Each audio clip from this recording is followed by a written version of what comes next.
Welcome to Shahi effect. പറയാണ്ടില്ലല്ലോ അതല്ലേ ഞാൻ ആമുഖം വിശദീകരിച്ചപ്പോൾ നിങ്ങൾ എഴുതി വെച്ചിട്ടുണ്ടല്ലോ, അതാ വിശദീകരിച്ചത്. ഞാൻ ഒരു രാഷ്ട്രീയം പറയാണ്ടല്ലേ ഇത് അത്രയും കാര്യം പറഞ്ഞത്. പക്ഷെ ഒരു പൊളിറ്റിക്കൽ ചോദ്യം ചോദിക്കണം. ഈ വളരെ തൃശ്ശൂരിൽ ഒരു എക്സാമ്പിളായിട്ട് ചോദിക്കുന്നതാണ്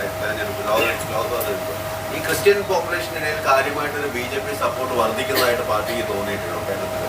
അല്ല, ഈ കോൺഗ്രസിന്റെ വോട്ടാണല്ലോ ഈ 86,000 വോട്ട് കുറഞ്ഞത് അവിടെ അന്നും.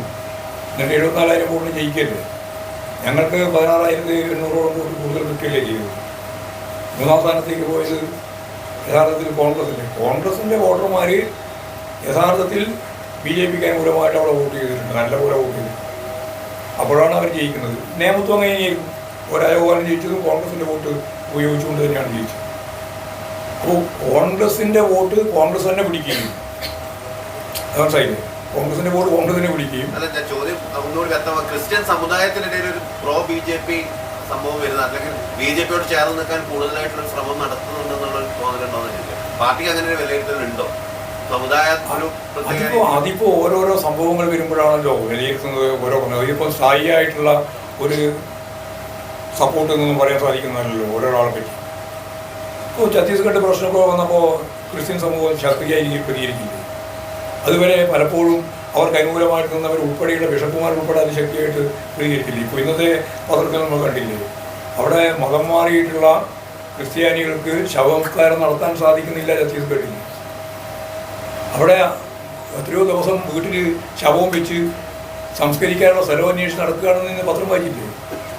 ഇതാ ഇന്ത്യയുടെ ചിത്രം, ഇതാ മതനിരപേക്ഷതയുടെ ഞങ്ങൾ പറയുന്ന ഏറ്റവും പ്രധാനപ്പെട്ട അപകടകരമായ അവസ്ഥ ഇതാണ്. ഒരാൾ മരിച്ചു പോയാൽ അയാൾ ക്രിസ്ത്യാനി ആയിപ്പോയി എന്നുള്ളതുകൊണ്ട് നീ എപ്പോഴാണോ നീയും നിൻ്റെ കുടുംബവും ഹിന്ദുവായിട്ട് മാറുന്നത്, അങ്ങനെ മാറി എന്നുള്ള സത്യവാങ്മൂലം എഴുതി തന്നാൽ മാത്രമേ നിന്റെ ശവം ഇവിടെ സംസ്കരിക്കാൻ പറ്റുള്ളൂ, ഈ ഗ്രാമത്തിൽ സംസ്കരിക്കാൻ പറ്റുള്ളൂ എന്നുള്ള ഏറ്റവും കടുത്ത വർഗീയവാദ നിലപാടല്ലേ സ്വീകരിക്കുന്നത്. അങ്ങനെ ഒരുപടി ആളുകളുടെ വീടുകളിൽ എത്രയോ ദിവസം ശവം വെച്ച് അവിടെ ഇവിടെയൊക്കെ അന്വേഷിച്ച് വളരെ പ്രധാനപ്പെട്ട ഒരു സ്ഥലത്തും ഈ സംസ്കരിക്കാൻ പറ്റാതെ എപ്പോഴോ ഒക്കെ സംസ്കരിക്കേണ്ടി വന്നു എന്നുള്ള വളരെ വേദനാജനകമായ അവസ്ഥയല്ലേ വന്നിയത്. എന്തൊരു അപമാനകരമായ സംസ്കാരം. അതാണ് ഇവിടെ നടപ്പിലാക്കാൻ ശ്രമിച്ചുകൊണ്ടിരിക്കുന്നത്. അത് നമ്മൾ കാണണം. അത് സംബന്ധിച്ചുള്ള പ്രതികരണം വരുമ്പോൾ ഈ ക്രിസ്തീയ മേഖലയിൽ തന്നെ നല്ല മാറ്റം വരുന്നുണ്ട്. അതുകൊണ്ട് എല്ലാ കാലത്തും RSSും BJPയും ഒപ്പം ചേർത്ത് മുമ്പോട്ടേ കൊണ്ടുപോകാനുള്ള ഈ തക്കടി വിദ്യ കൊണ്ട് രക്ഷപ്പെടുമെന്ന് വിചാരിക്കേണ്ടില്ല. അവർ മതനിരപേക്ഷത എന്ന് പറയുന്നത് RSSോ BJPയോ അംഗീകരിക്കുന്നതല്ല. ആഭ്യന്തര ശത്രുക്കളായിട്ട് കണ്ട 3 എണ്ണമാണ്. അത് വിചാരധാര മുതലുള്ളതാണ്. അതിൽ ഒന്ന് മുസ്ലിമാണ്, ക്രിസ്ത്യാനിയാണ്, കമ്മ്യൂണിസ്റ്റാണ്. ഈ ആഭ്യന്തര ശത്രുക്കളെ ഉന്മൂലനം ചെയ്യണം എന്നാണ് അവർ പറഞ്ഞുകൊണ്ടിരിക്കുന്നത്.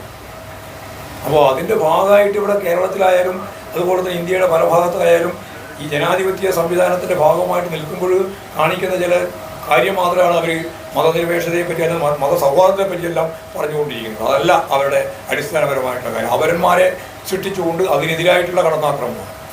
Thank you for watching.